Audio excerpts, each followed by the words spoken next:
Isonono ka moramora ny orana fiariva, ny alina madiva,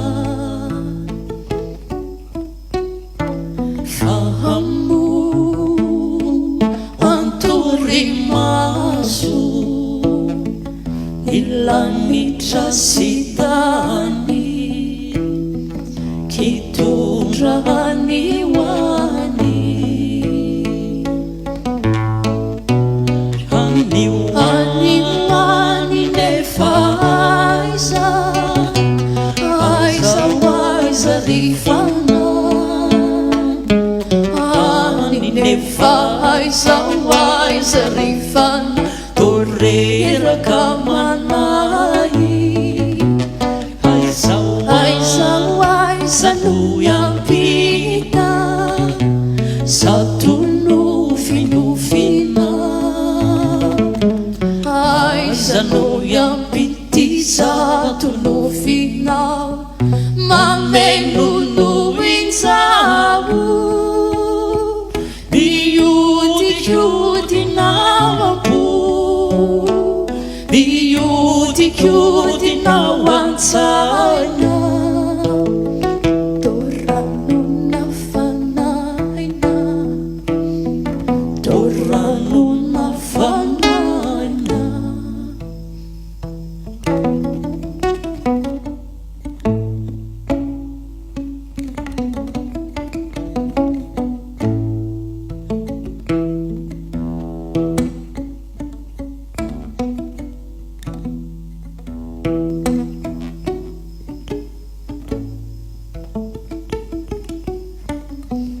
Mitsilo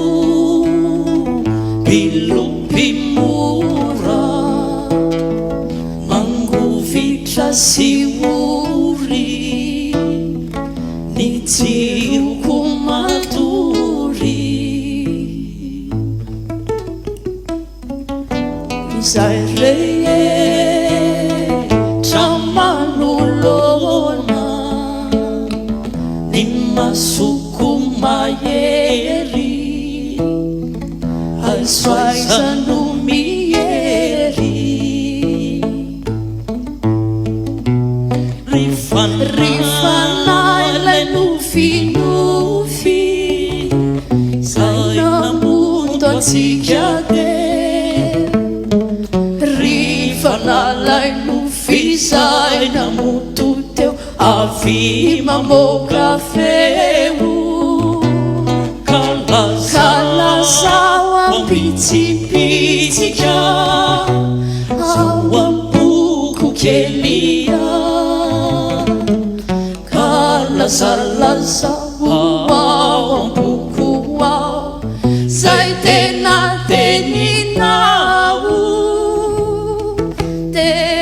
ho fantatro avoko, izay rehetra feninay, mitenena rifanay,